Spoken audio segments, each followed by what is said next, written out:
सध्या नागपुरात सिमेंट रस्त्यांचं जाळं सगळीकडे पसरलेलं आहे आणि या सिमेंट रस्त्यांच्या जाळ्याचा जो परिणाम आहे किंवा हे जे सिमेंट रस्ते तयार करण्यात आलेले आहेत हे जुन्या वस्त्यांमध्ये तयार करण्यात आलेल्या सिमेंट रस्त्याचा हा त्रास जो आहे तो नागरिकांना सहन करावा लागतो. कारण सिमेंट रस्त्यांची उंची जी आहे ती उंची मूळ जे घर होतं त्या घराच्या उंचीपेक्षा 2, 3, 2.5 फुटापर्यंत वर गेलेले आहेत आणि असाच जो त्रास होता तो नागपुरातील ज्ञानेश्वर नगर येथील राखुंडे कुटुंबीय आहे त्या राखुंडे कुटुंबियाच्या याचा त्रास सहन करावा लागला होता. कारण हे जे घर आहे हे घर जवळपास रस्त्याच्या 2.5 फूट खाली गेलेलं होतं आणि त्यानंतर जे आहे ते या घर खाली गेल्यामुळे पावसाळ्यात याचा मोठ्या प्रमाणात या कुटुंबियांना त्रास व्हायचा. कारण गुडघाभर घरात पाणी साचायचं थोडासाही पाऊस आला तेव्हा.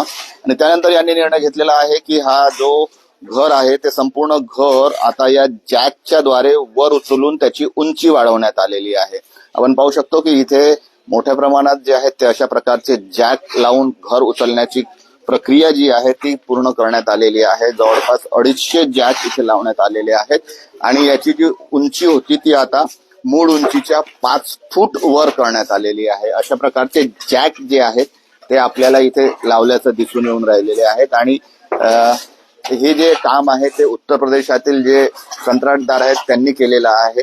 जवळपास 200 रुपये पर स्क्वेअर फूट या हिशोबाने हे घर उचलण्याची प्रक्रिया जी आहे ती करण्यात आलेली होती. 2 मजली ही इमारत आहे. या इमारतीचं हे काम करताना या इमारतीला कुठेही तडा गेलेला नाहीये.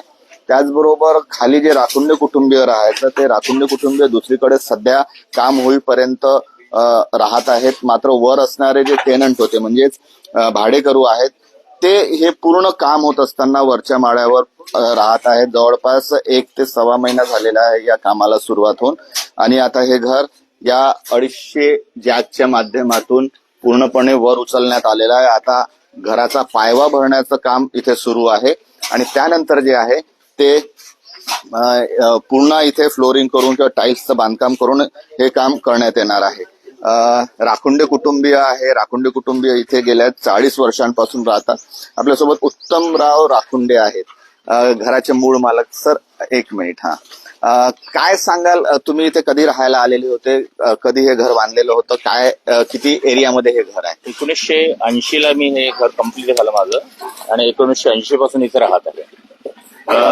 आता मग काय नेमका त्रास सुरू झालेला? नेमका त्रास असा होता की एक रोड उंच झाला आणि त्याच्यामुळे ते आमचे जे घर आहे ते खाली गेलेलं आहे आणि पावसाचं जे पाणी आहे ते सरळ शोर लाईनने जायचं. पण शोर लाईनने जाताना शोर लाईन चौक असायची तर घरात पाणी यायचं काय.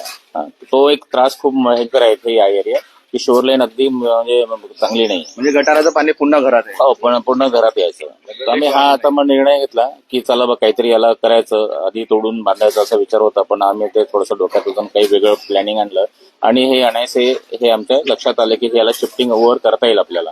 तर ते त्या पद्धतीने आम्ही मग काम सुरू केलं. शिफ्टिंगचा विचार आला तर मग त्याचा निर्णय कसा काय घेतला? कारण आपण राहायचं, घराला काही तळ्या जातील की नाही, मग काही जर धोका झाला तर असं प्रश्न मनात निर्माण झाले. नाही, हे जे कंपनी आहे ही तिकडची युपीची कंपनी, यांनी स्टॅम्प पेपरवर लिहून दिले आहे घराला जर काही तडा गेला, नुकसान झालं त्याची भरपाई हे लोक करून देणार आहे. यांनी लिहून दिलेलं आहे तसं आम्हाला. रोहित पण आहे तिथे, रोहित राखुंडे आहेत. रोहित, काय सांगाल, कसं सर्च केलं तुम्ही आणि कसं मग यांचा पत्ता मिळवत तुम्ही हा घर लिफ्ट करण्याचा, उंची वाढवण्याचा निर्णय घेतला? ऍक्च्युली मी ऑनलाईन सर्चिंग करत असतो. तर त्याच्यामध्ये माझं कसं आहे की जसं मी इंडिया मार्टमध्ये सर्च झालं होतं त्याच्यानंतर मग मी फेसबुकमध्ये पण सर्च करतो, ऑनलाईन सर्च, आणि त्याच्यानंतर मग युट्यूबवरती वगैरे सर्च करतो. तर त्याच्यामध्ये कसं आहे की आपल्याला पुष्कळशा लीड्स मिळतात, पुष्कळशा नॉलेज मिळतो. त्याच्यामधून मी हे यांच्याशी माझा संपर्क झाला आणि त्याच्यानंतर मग माझं हे डिसिजन झालं की नाही बा मला हे काम करायचं आहे. मग मी याच्यावरती स्टेप घेतली. ही कंपनी आहे, उत्तर प्रदेशातील कंपनी है आणि हे घर लिफ्ट करणारे मुर्तजा आहेत आपल्यासोबत. क्या बताएंगे ये कब से आप काम कर रहे हैं और यहाँ पे ये जब शुरू किया तब कैसी परिस्थिति थी, आप कैसा है और कितने जैक लगाए? इसमें हम 250 जैक लगाए हुए हैं और 250 जैक लगा के उठाए हैं. ये जब 3 फीट रोड से 3 फीट नीचे था मकान, अभी ये रोड से 2.25 फीट मकान ऊपर हो गया. ये शुरुआत में कैसे प्रक्रिया करते हैं, क्योंकि घरों को कुछ नुकसान भी ना हो?